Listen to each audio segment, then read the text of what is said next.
So we're particularly interested in like the connection with foster youth, and I've always been surprised or hurt by the fact that so many foster youth graduate into homelessness, trouble with the law, early death, and so that kind of was the genesis. And then we were lucky enough to connect with Carol, who has lots of experience in this realm and who's kind of educated us and connected us with Mark and now with you. Great.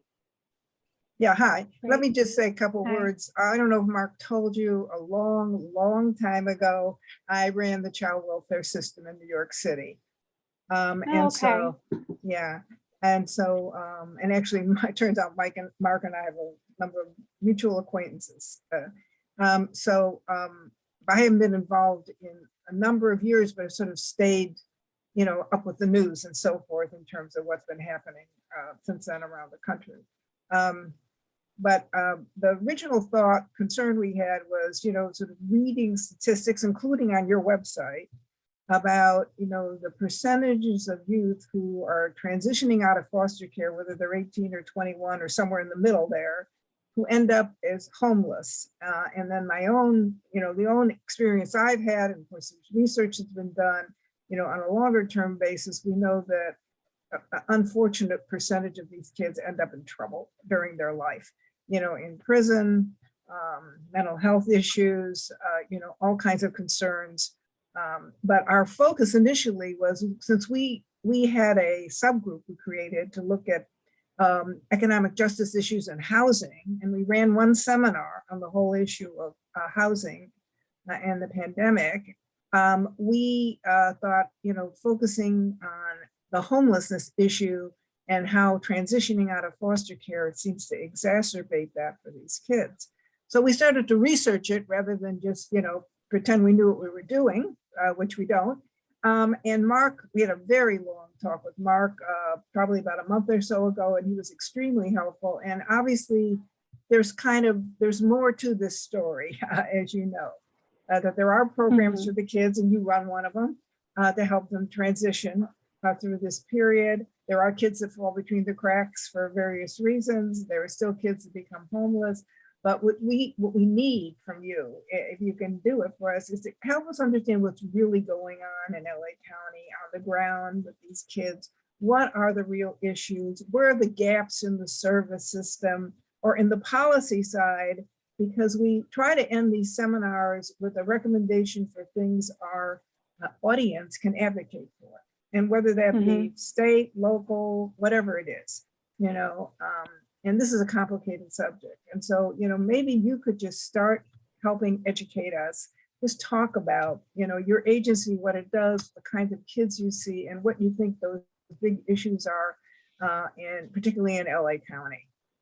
Yeah, so it's definitely, without a doubt, LA County is the area in California with the greatest need and the greatest gap. Like it has the biggest unmet need for this population, without a doubt. And frankly, it's the most difficult area to serve as a provider for a variety of reasons. It's much more difficult if you're a provider that's interested, maybe you exist somewhere else, or you're doing other kinds of services that are similar but related, and you want to help fill the gap in LA.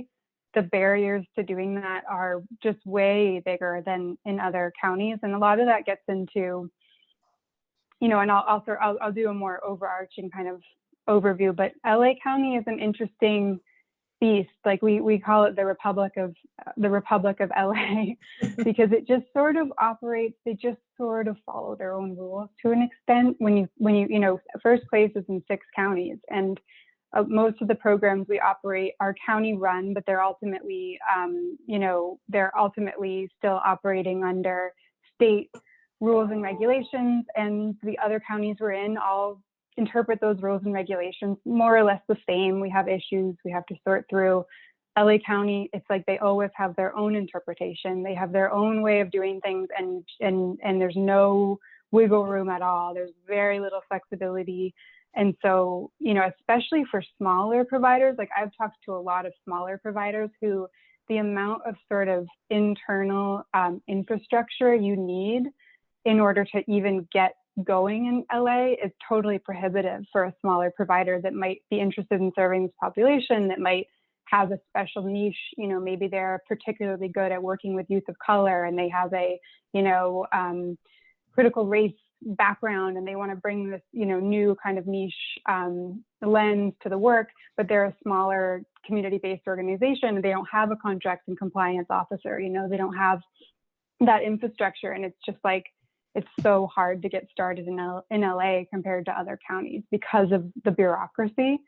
So that's kind of just to frame some of, I think, what goes on in LA that's going to be a little bit less responsive to any one reform, because those things like, why does a bureaucracy become like that? I mean, it's a million little things kind of acting together, and not that there's no point in trying, but I think to some extent in LA, we have to work around that. We have to work with that and do what we can and kind of push where we can, but it's not the sort of thing where you could just flip one switch and suddenly, you know, LA is going to be easy to work with. But they create a lot of barriers, unfortunately, that are kind of unrelated to policy.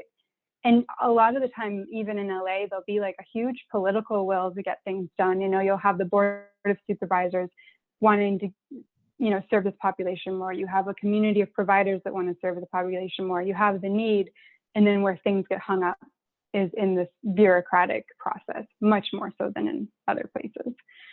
But stepping back further, just in terms of what's available in California and how some of Mark's research fits in and some of what we're doing. I mean, you look at sort of what the general like trajectory of a young person who's aging out of foster care across the United States, and, you know, kind of keeping in mind that for young people who are aging out, that basically means that, you know, they were in foster care at some point and they didn't what's called achieve permanency, which would be like getting adopted, having a guardian, you know, basically winding up with a family in some capacity. That never happened for those young people. And so we tend to be talking about a group that is particularly high risk, that's experienced a lot of trauma, usually a lot of movements, like a lot of different placements. On average, the young people that come into our program on average have had 7 placements in foster care. Wow. That means, you know, there's youth with less, there's youth with a lot more.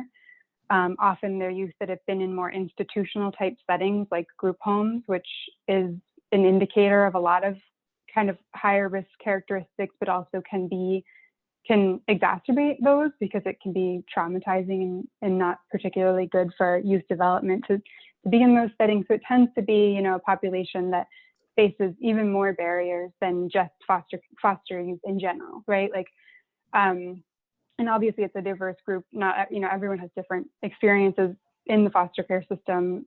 Some people have only been in the foster care system for a year, and because they weren't, you know, they didn't enter the system until later. But if you look at sort of the average, you're looking at, yeah, young people that have been in, I don't have it off the top of my head, but I could find it for youth in our program. On average, they entered foster care around 7 years old and had 7 placements. So, you know, they've spent a long time sort of in the quote unquote system.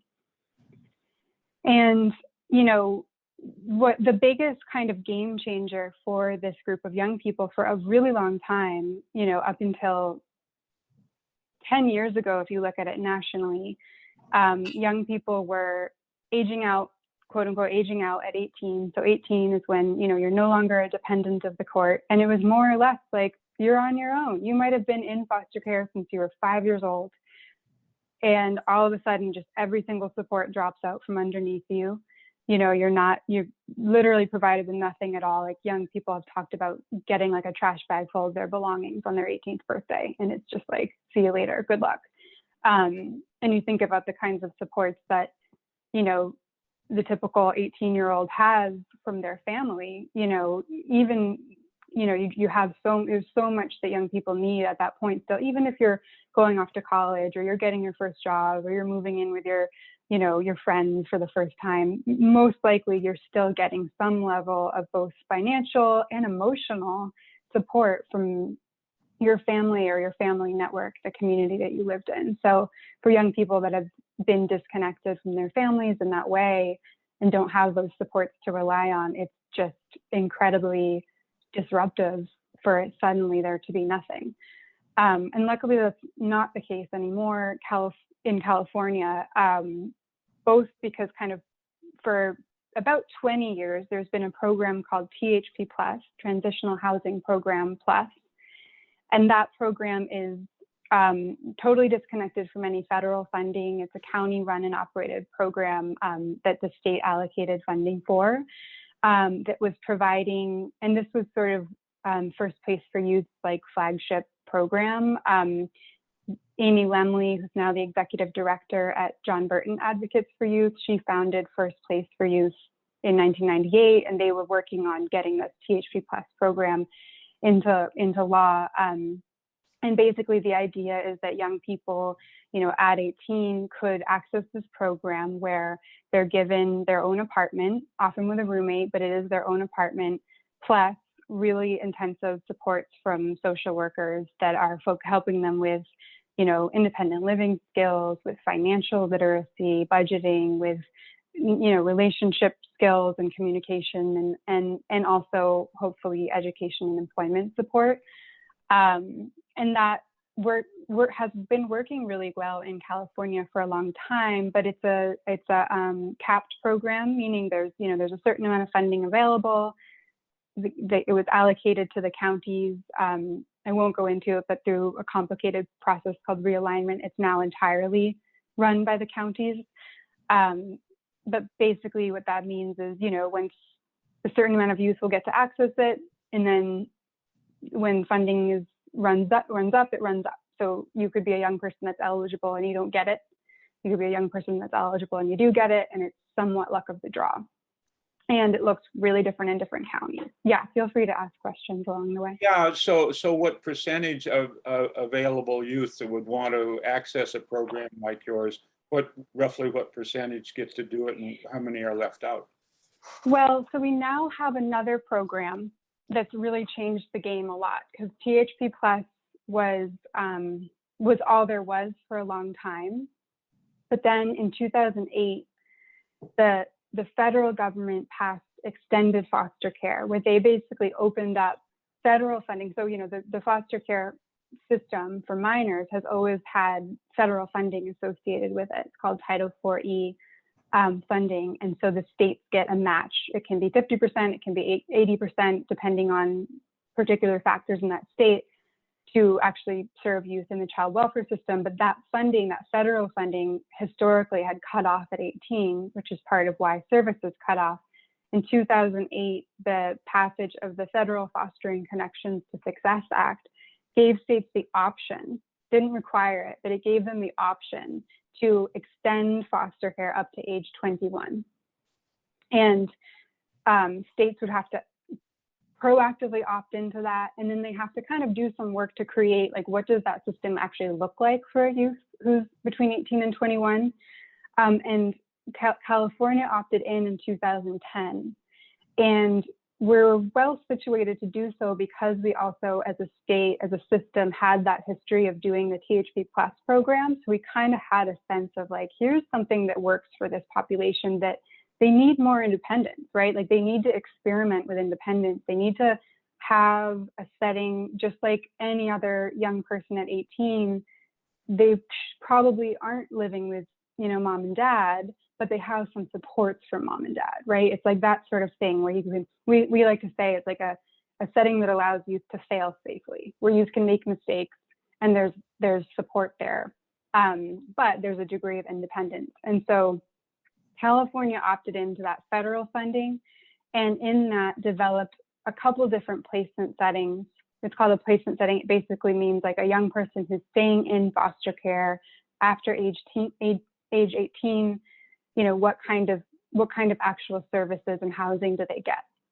And in California, we're lucky because we have some options there. They can either stay in sort of traditional foster care type placements, like let's say they were in a foster family and that was working well, and that's where they want to stay, then they can stay.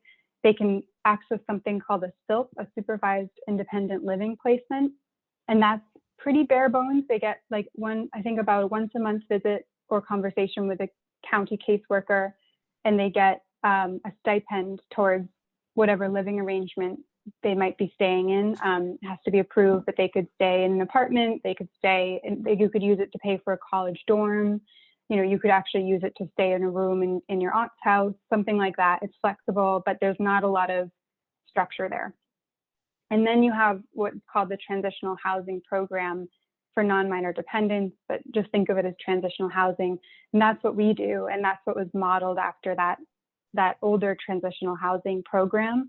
And that's that same idea. You get your own apartment, but the apartment is actually, it might be out in the community, but the actual lease belongs to a provider. So you can't get evicted, you know, you're not paying your rent, but you're getting the experience of living in an apartment. You're getting practice with, like, you know, what's it like to have to take care of your own place? What's it like to, you know, have to, sometimes you don't necessarily pay their own bills, but the caseworker will sit down with them and walk through their bills and talk to them about what it looks like to pay your bills, how you budget, how do you manage a household? You know, a lot of foster youth who grew up, especially if you were in a lot of group homes, we've had young people who come into program at 18 or 19 and they've never been to a grocery store. Because it's one of those things when you're growing up, a lot of the times, you know, you're going with your dad or your mom, you don't even notice that you're learning. You're just trailing behind them, you know, playing the cart, and you're learning, like, where do you find the milk? Where do you, like, these things that we just take for granted, right? But if you've grown up in more institutional settings, that opportunity just might never have happened. So some of it's really basic, like household management, but also we're doing really intensive education and employment support. So we're supporting young people in understanding what their educational options are, in getting their GED if they haven't yet, in enrolling in some sort of post-secondary education, and thinking through what their goals and their career track might be, helping them with their resumes, helping them understand how to dress for an interview. Like, all of that is happening, while also that's all happening with the foundation of stable housing. You know, they have an apartment, they can't get evicted from it, you know, because they don't technically have the lease, but they're living in an apartment. So you're getting that sort of experiential learning and support at the same time. And that is something that, you know, we have in California that no other states are really doing with their extended foster care system. Like, most states have basically that have opted in. Only half of states have opted in. So there's 25 states that are still doing nothing. And then some states have opted in, but they're doing the bare minimum. Like, maybe they're doing the stipend, basically, like, here's a stipend for rent. But for young people who just aren't ready for that, which a lot of young people aren't. I mean, they just came out of the system at 18. Like I said, they might no experience whatsoever with living independently.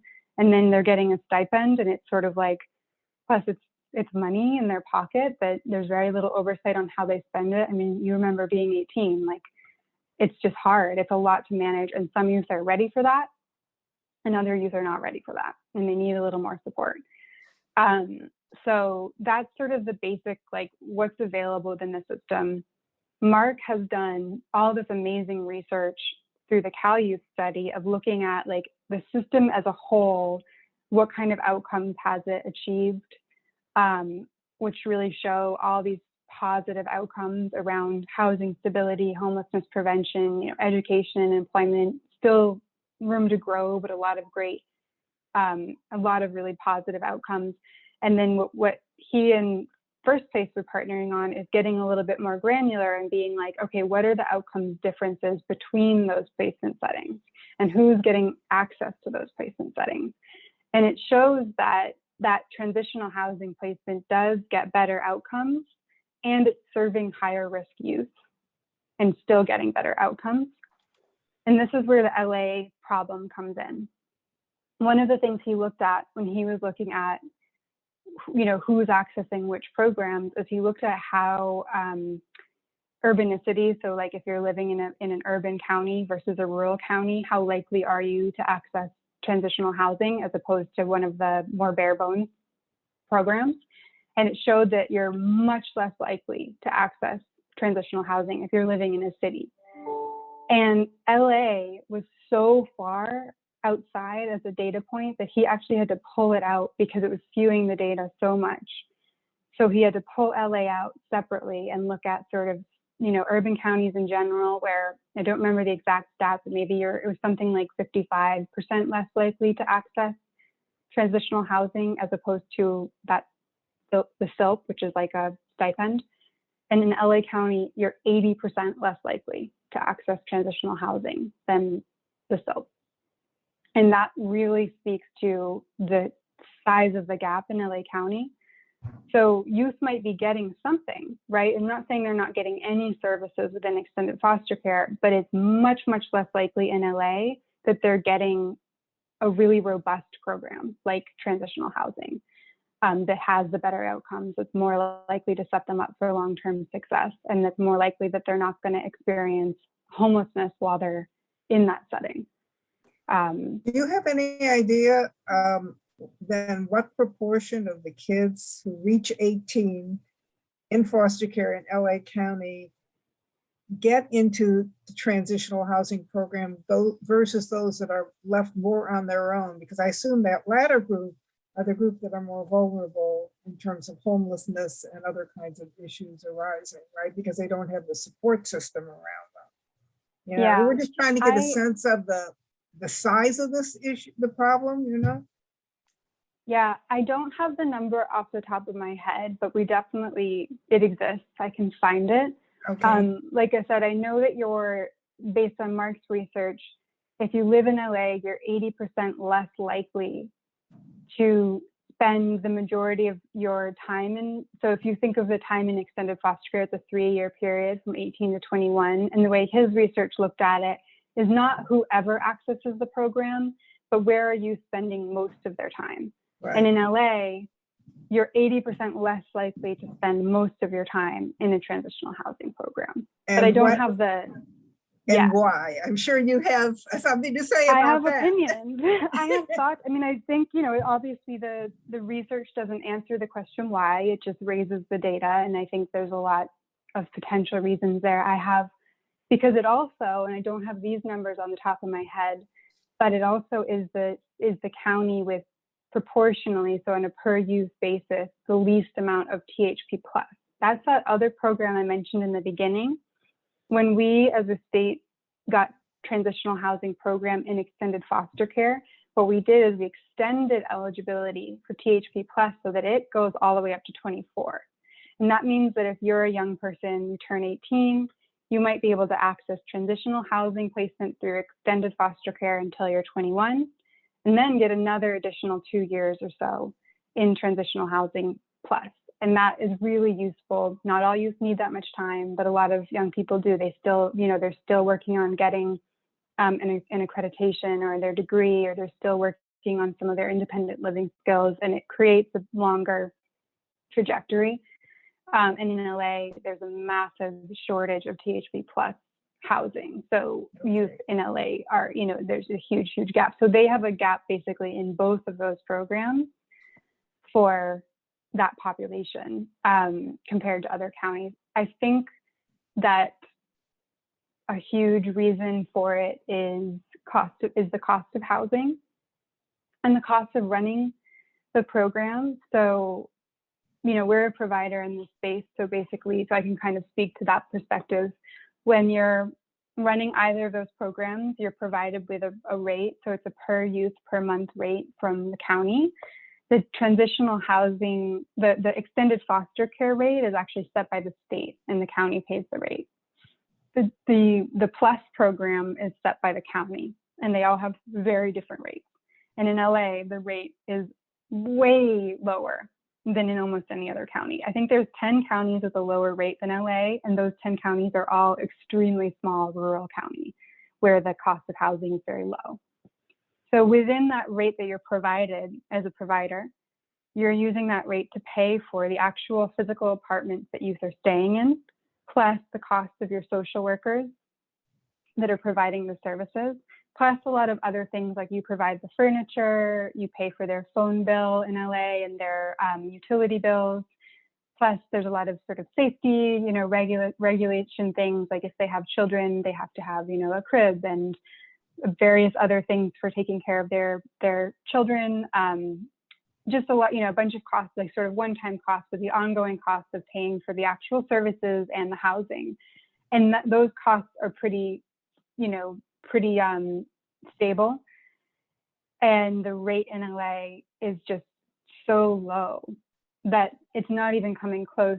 For first place for youth, the rate that we're paid by LA County only covers 55% of our direct costs. So that's not even including the indirect costs of, yeah. So is this a political problem, and that they don't want to allocate the funding for it? It's not a high priority. I mean, can you sort of, I'm sure you have an opinion too on, why it is this way. Yeah, I think that's part of it. I mean, we've had, there is a Board of Supervisors motion to increase the capacity of the THP Plus program because they recognize it's a great program. The outcomes are stellar. Youth need it, and there's these long wait lists in LA. And we said, that's great. And then they didn't allocate any funding for it. And so they directed the LA County's child welfare system to increase the amount. And so all the county representatives came to the providers. First Place is the biggest provider in LA, but there's a group of us, and said, can we increase your contracts? But they didn't have any extra money to put into it. So it was, and here's the tricky thing about that gap in funding. So when I say 55% coverage of direct costs, is that every time you increase the number of youth you serve, you also increase the total gap that is unfunded. So if you're at a place where, let's say we serve 100 youth in LA County, that creates a gap of however many $1 million per year. And we've talked to Hilton, and we've talked to all the big funders, and we've applied for every grant we can, and we've knocked on every wealthy person's door. And all that private funding we're using to fill the gap. But at a certain point, you're sort of tapped out of the private funding you can do. And then if you increase the amount of youth you serve, even if the county is willing to pay, the base rate, you're also increasing the unfunded gap. And you get to a point where it's, we've knocked on every door in terms of private fundraising. I mean, obviously we always do try harder, but you kind of get to a point where you're pretty tapped out on private fundraising. And so to serve 20 more youth is to incur another, however many $100,000 gap. And it's not feasible. And so it's this kind of complicated dynamic where sometimes there is the political will to grow the program, but they're not sort of seeing the full context that when it's an underfunded program to begin with, then trying to grow it without addressing the root funding issues just creates this bigger sort of balloon. Yeah. So I think that's a big part of it in the plus side. I think with NMD, it's similar because at the end of the day, although there's a federal match associated with that. And by the way, the rate for THP NMD is much better. I think it's the same program, it costs the same to the provider, but the rate for NMD in LA is around $3,600 and the rate for plus is around $2,200. So it's a radically different rate.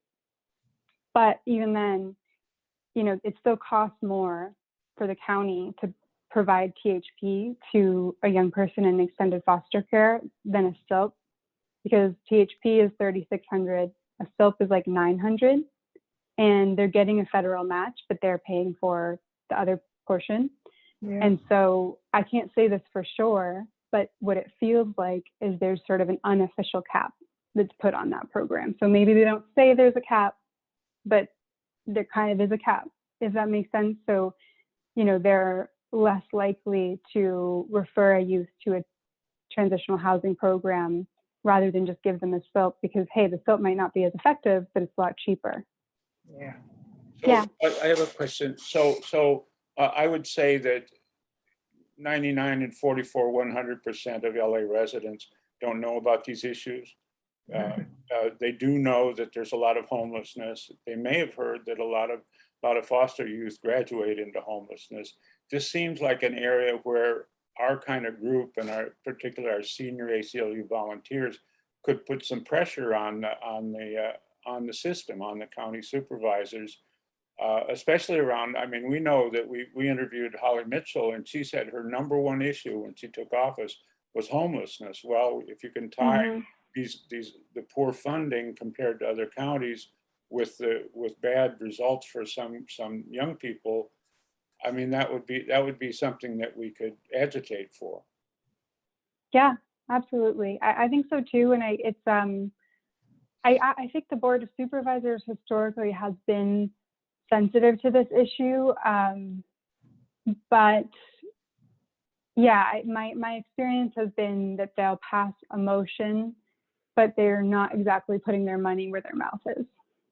You know, so that's the problem, is sometimes it's like there's an exciting motion, everyone feels great about it, but there's not any funding behind it. And so it just sort of, but so I agree with you. I think that kind of pressure definitely would be helpful. Yeah, they can get away with you know, this glorious announcement that really is covering the truth, because most people aren't following it. If that news got around and got coverage, well, and then connected it to homelessness and bad outcome for foster youth, I mean, maybe change could be made. Mm-hmm. Yeah. What do you think LA County is going to do in implementing the new program that's going to be available for kids after they're 21, you know, the subsidy program? You know, you think it'll be more of the same? You know, are they going to enthusiastically embrace it? I mean, you know, I don't know how the funding works for that. As part of that money has to be local as well as state, you know? The program that just passed in this year's budget? Exactly. Yeah. I'm excited about that, and I think it could be really useful to have some energy and campaigning around it, because it does provide some funding, you know, that is specifically for this issue. So hopefully, you know, combining that with some of the sort of political will that's already been generated, particularly with those Board of Supervisors motions. And then I think it'll just require a lot of education for the county partners to understand like what that funding is intended for, what the eligible ways it can be used. I mean, there was similar funding that came through a couple of years ago, and it just never really it did get spent, but it didn't get spent in a very impactful way, partly because there was just like lack of education and clarity around what the possibilities were for it. This funding's a lot better because it's ongoing. And so I do think from the county's perspective, and I understand that when you have one-time funding to work on a problem like homelessness, it's hard because you can't really invest in something that is an ongoing program. So for instance, like, okay, if we're going to serve 10 more youth per year with this funding, the funding runs out in 2 years, what happens to those young people? Do they just have to lose their funding? Whereas when you have an ongoing, you can actually make those kinds of investments. So I'm pretty excited about the possibilities in that new program that's just come through. And, you know, we're definitely going to be doing a lot of work, working with our LA partners, working with a coalition of providers to kind of develop, like, here are the most impactful ways, in our opinion, that it could be used to really invest in the population and increase services. Is my understanding correct that it's not going to be available for kids that are eligible for the transitional housing program? It's for kids that basically graduate out of that, you know, right? That are older. It's confusing, but basically it overlaps with THP plus. So it's John Burton advocates that wrote that budget request and legislation, and they actually originally had just written it as being for THP plus.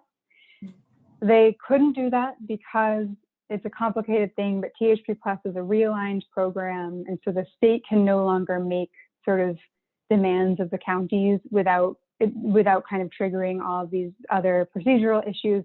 So basically it's a separate program, but it has really similar sort of eligibility criteria, and it asks the counties to focus the funding on youth who are former foster youth.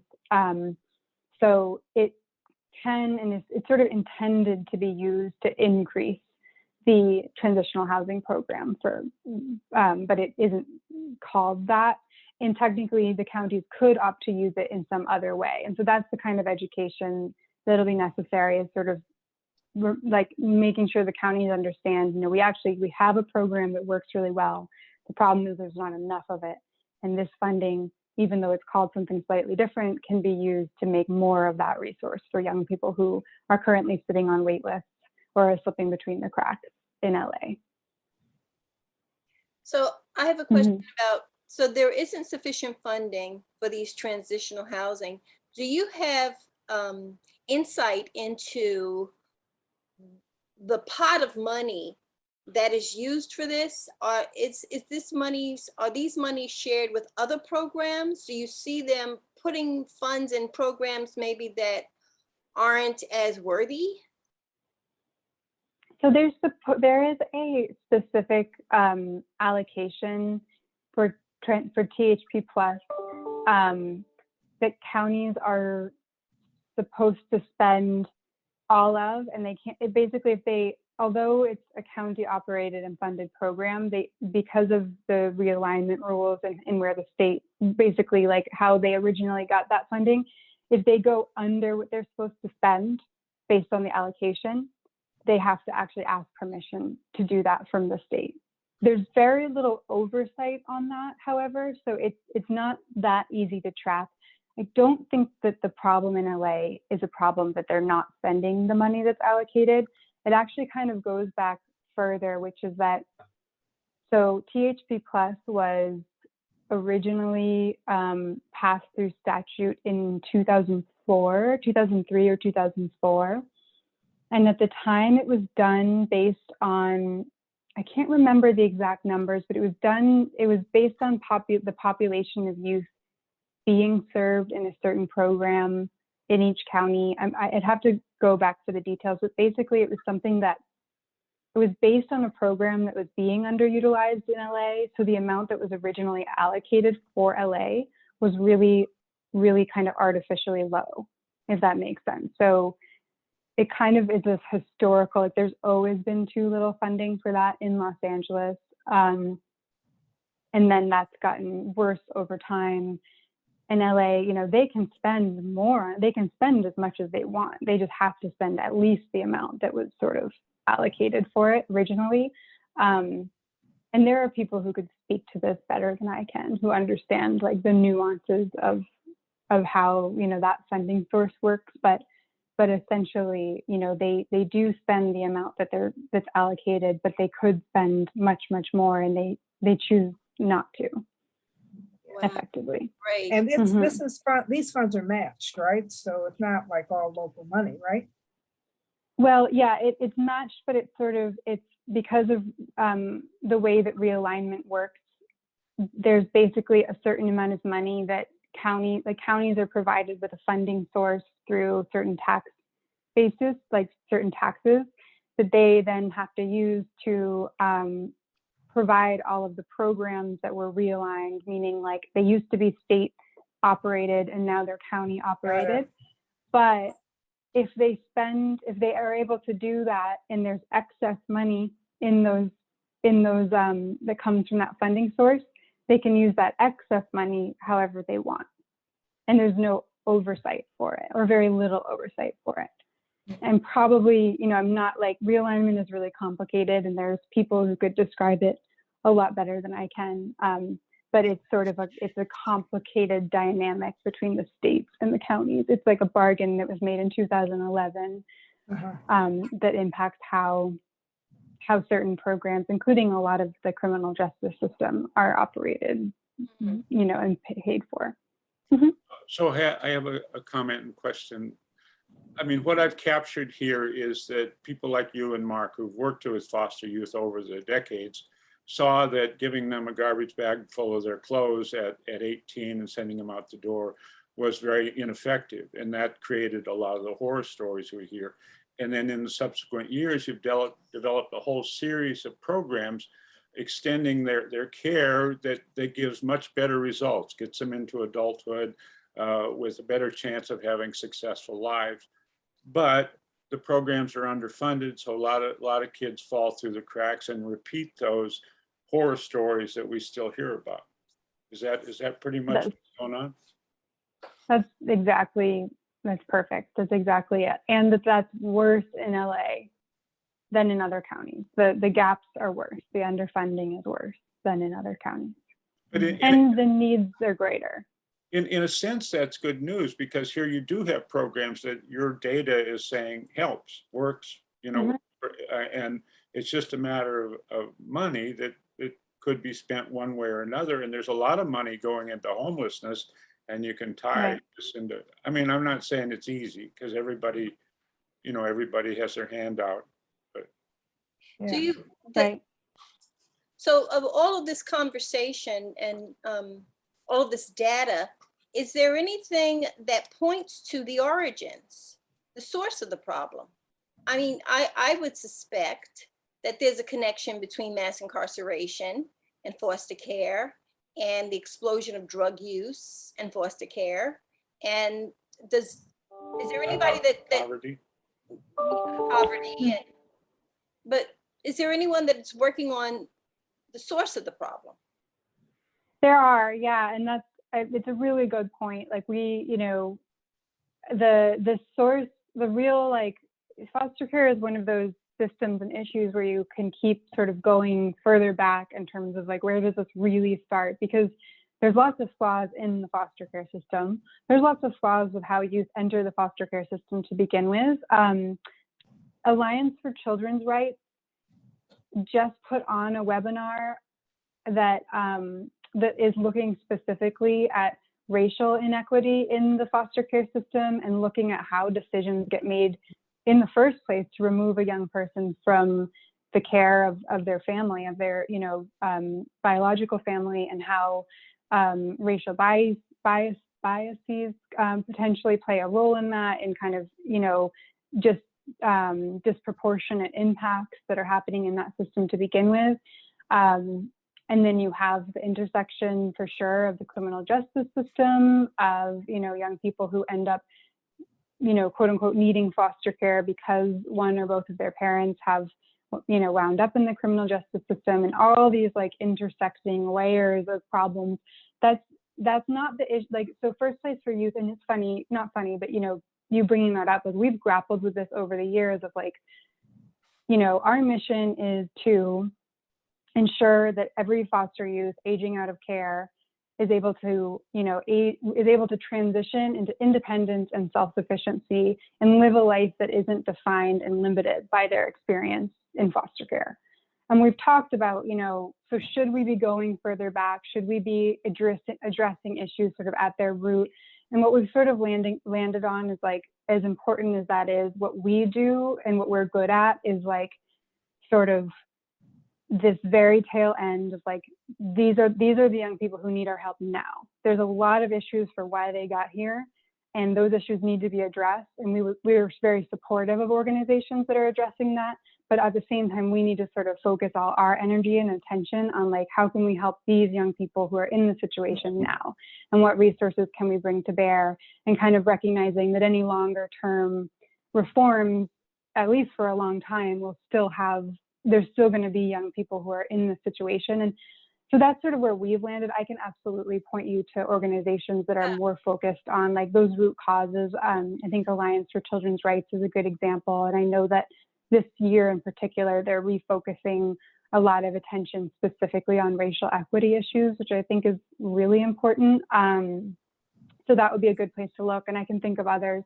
But yeah, we've sort of grappled with that. And it feels like there's only so much focus and attention and energy that an organization can kind of put into something. And so we've decided to channel it into this narrow window where we feel like a lot of things have gone wrong.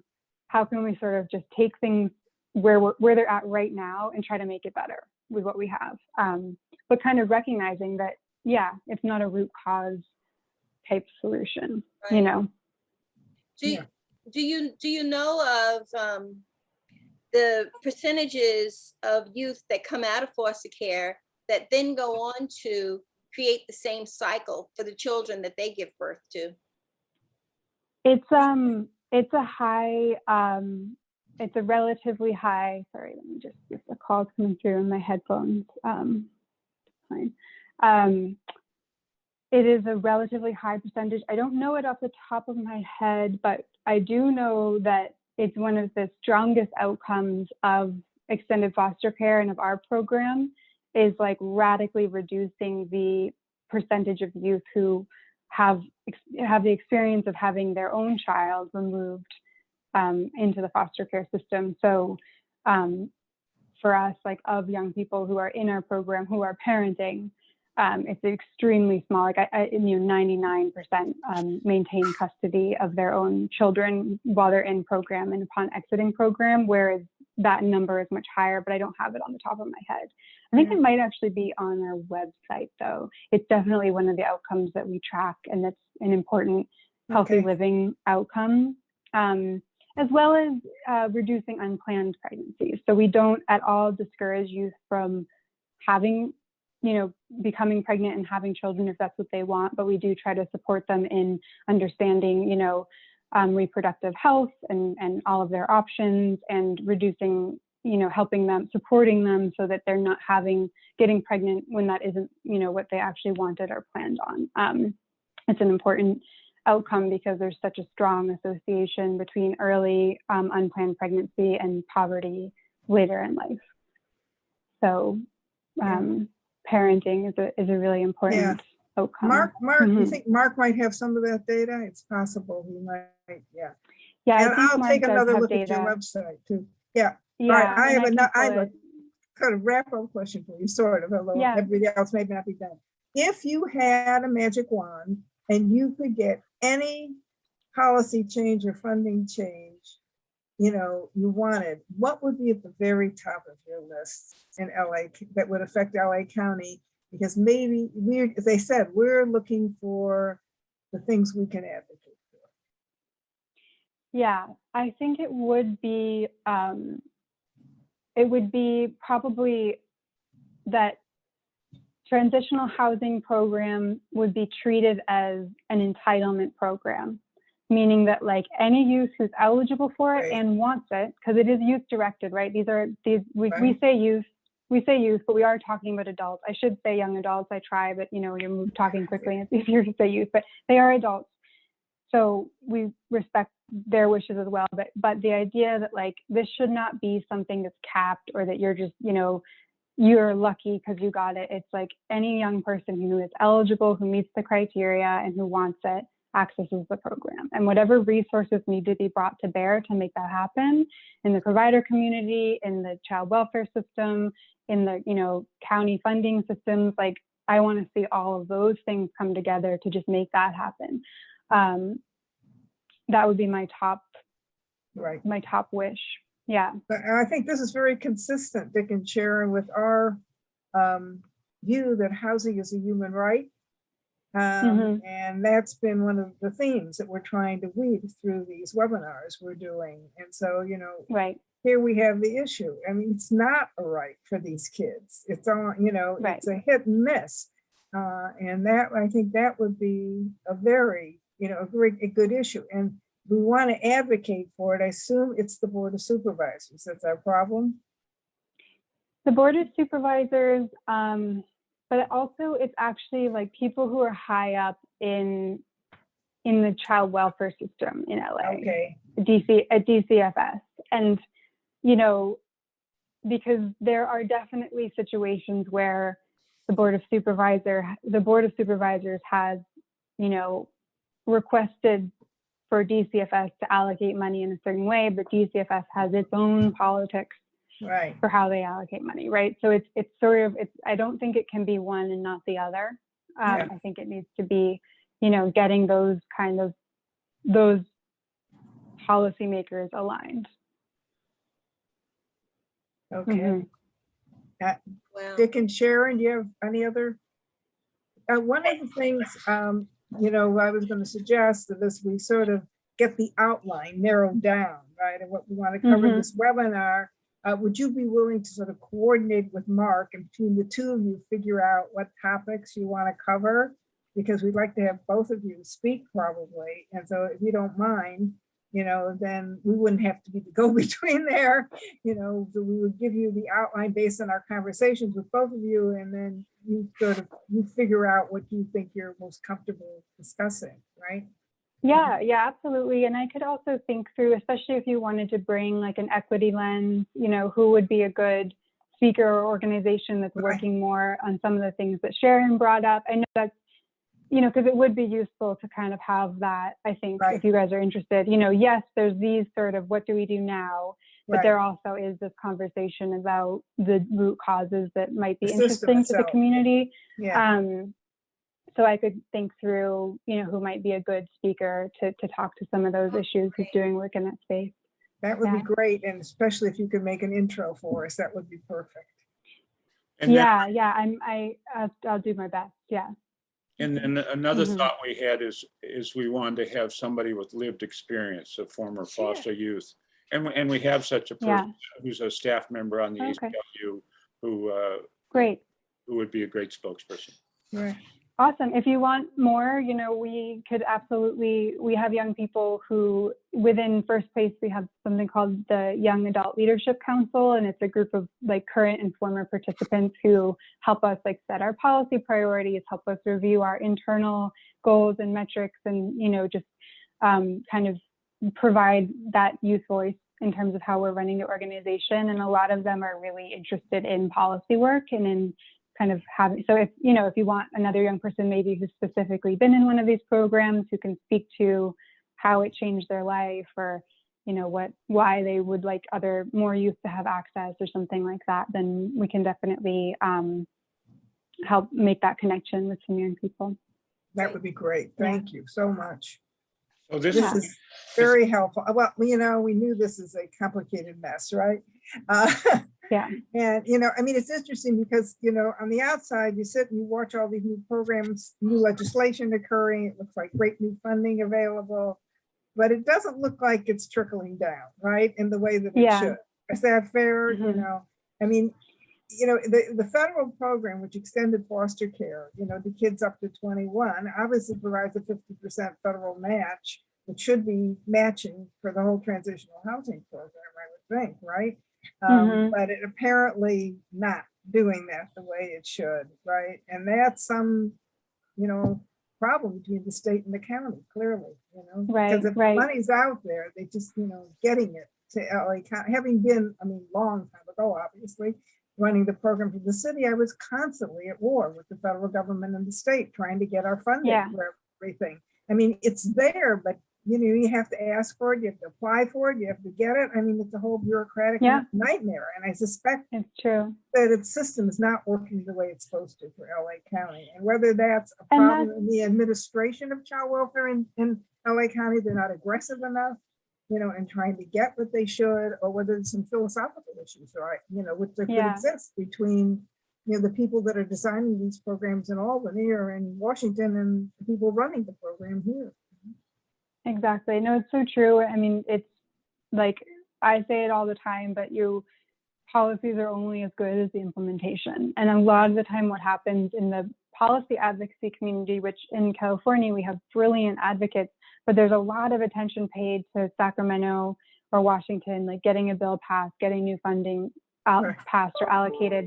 And then what drops off is like all the work of implementation, especially in a state with 58 counties, 58 separate child welfare systems that typically have to actually apply for that funding, actually have the provider basis where they can, you know, like in addition to the county or whatever entity needs to get the funding out, you need high quality providers who care and who are, you know, operating with best practices in mind, who are doing, you know, research and trying to innovate and improve their services. And if any one of those pieces isn't there, you can have like the best law in the books, but it's not going to really make a difference for young people. So it's really helpful to have that lens of like, there's so many different stakeholders and everybody needs to kind of come together and be on board and be aligned to make impacts.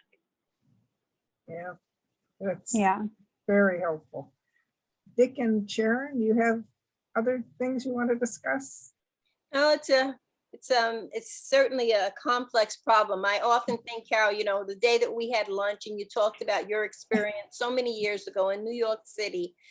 And I imagine that if we were to look at the workload that you carried in New York City that so many years ago, if you compare that to another person that has that job today, Yeah.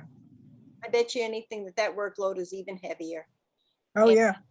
And it feels to me like we really need to put a lot more emphasis on the root causes. I mean, we can have a million programs, but until we address this, where is this coming from to begin with, it just kind of feels. Yeah, well, you and I have discussed this, Yeah. you know, we have to fix poverty in Yeah. the United States. Yeah, I mean, because so right. much of it stems from that, you yes, know, yeah, often the criminal behavior, Yes. neglect, the poor housing, Mhm. all the things that pull, you know, end up with pulling kids out of their homes, has to do with money.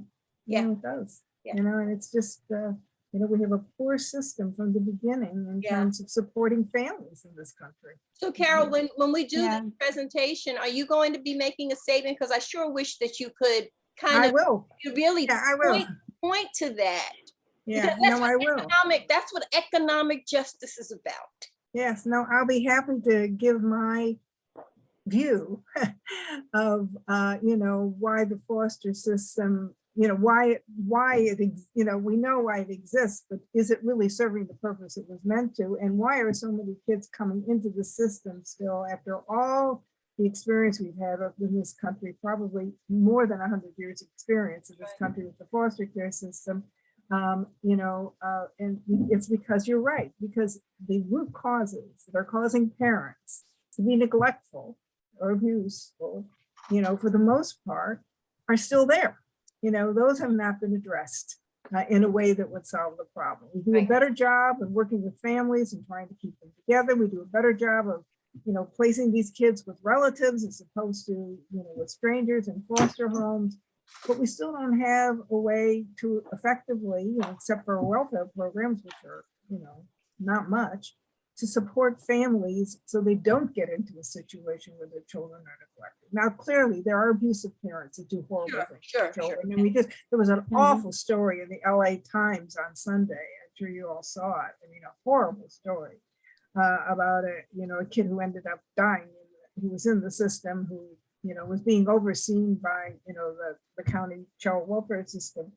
Those things happen, but those are, you know, a relatively small percentage of the kids. You know, I don't, do you know what the number is, Jane, of the number of kids entering the foster care system every year in LA County? It's a big, really big, you know, the total number is Yeah, like 30, 40,000, right? But I don't know I how many are don't know coming it. in every year. I don't know it off the top of my head. I could look it up pretty easily, but I'm Yeah. not sure. It's a lot. Yeah. And then there's also all the youth who are coming to the attention of the child welfare system, Right, which right. is relevant too, right? Because it's like, to some of these points, like who gets removed from their home versus who stays in their home. And I think to Sharon's line of questioning about root causes, one of the things that came up in that webinar I'm mentioning, that I'll find it and send you a link, Right. was this idea of like, when is poverty misinterpreted as neglect? And how Yeah. could we, instead of saying, oh, there's a neglect here, we need to remove this young person, be saying, okay, there is something that looks like neglect here, but is this something where this family just needs more resources and more support? And that's not something that the system really does. Right. And even when we talk about prevention, it's often not thinking about sort of how is actual interventions for poverty a prevention for child welfare involvement, and how also does, you know, racism and classism play into that in terms of even how we view, like, what is neglect? Right. And, you know, when is there a situation where it's like, okay, this living environment isn't suitable for a child, but the living environment is a result of poverty, right? And so I think that's something that's a really important and fertile ground for these conversations in terms, but then to Carol's point also, like, real neglect does happen and real abuse does happen. Right. So you always have to have that balance. Right. And I think that's hard, and it's no one person, no one stakeholder is to blame. It's hard to hold that balance for the child welfare system of a young person comes to their attention. If they make the wrong call and they leave the child with the family, that could lead to a child dying, you know? Right. But Right. if they are too ready to remove the child, that can lead to the trauma of family separation, of involvement in a system that's not really very good. Mhm. So having that conversation, but also understanding how racial bias plays a role, I think is a direction that the system needs to go, and is, I'm just starting to notice like those kinds of conversations pop up more. So I think it's a good time to have those conversations. I think people are more open to it right now. But it is complicated. There's a lot at stake, you know? Yeah. So. Right. So, so we really appreciate you taking a whole hour, Yes. and we look forward to working with you on it. Absolutely. This is Yeah. precisely what we were hoping to get. I mean, this education was really Great. Great. Great. Well, I Great. enjoyed talking to you all and meeting you. Thank you so much. And if anything Yeah. you come across that you think would be helpful to us, whether it's a link to the webinar or something that Yeah. the data that you guys have, you know, in your pocket or on your website or wherever, I'll take another look at it. But that's how I actually started. I'm trying to frame this issue for everybody, was using data that was on your website, but I just took like the big numbers. So that would all be Right. We have extremely some more. helpful. We have some more data available. Definitely. Yeah. I'll share Great. something. Thank you so much. Thank you. Great. Okay. Thank you all. Nice to meet you. All right. Same Okay. here. Bye. Bye-bye.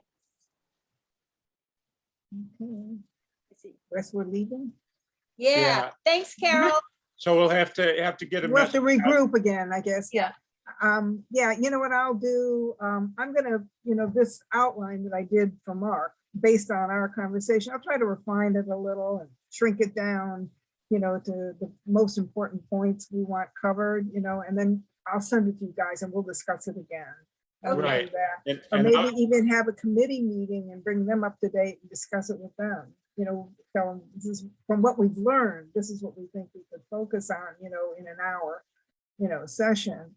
And then we'll go from there. But, you know, it's interesting. It's kind of disappointing because I was hoping, you know, the LA County would be doing better, you know, Oh, right. you know, than they are. It makes New York City look kind of good, actually. I know. I know. Which is, you know, where the problems are, you know, in some ways much worse there. But, you know, but it's a less of a geographic challenge for sure. You know, LA Yeah, County is yeah. a big geographic. I remember when I was a welfare worker, or even when I was working as a foster care advocate in LA County, I was in my car nonstop. And I think that's part of the problem is that, you know, even if you have a territory, which is not that big, you don't have the time Yeah. to devote. I mean, did you read the article in the LA Times? A No. very long article about a foster child that was killed. It actually deals with this racial prejudice issue in a kind of a negative way. Because it says one of the social workers who ultimately took over the case, you know, felt that the family was being unfairly judged, in part because, you know, of their ethnicity. And of course, they had to abuse this child over and over again. They ended up killing the child. No. But it's a great article, horrifying, great. It was like a multi-page article. I think it was in the Sunday Times. Yeah. I find it, I'll send it to you guys. Yeah, we'll look it up. Yeah. Yeah, but anyway, as I said, it's kind of disappointing, but it gives us something to put our hands around. I love the way she said, make these programs, you know, an entitlement. Make them a right for these kids. Just Absolutely. like decent housing should be a right for these kids. It is decent housing. I In love fact, what the entitlement is you're giving them Right. decent housing and the support they need, Right. you know, to grow into adults. Yeah. Yeah. Yeah. It Yeah. I goes love- right along with the homelessness and the need to Yeah. provide housing for people on the streets. And I think it's very consistent with what we're trying to do. If we can, you know, try to focus the advocacy around that, and but it's a complicated issue to educate people. So let me noodle it for a few days here now that I'm not taking care of my husband 24/7. He's actually helping do the housework again. He's doing dishes. He can't make the bed though. They don't allow him to bend over and lift anything up. It's heavy, but so I have a little more time, but thank you so much.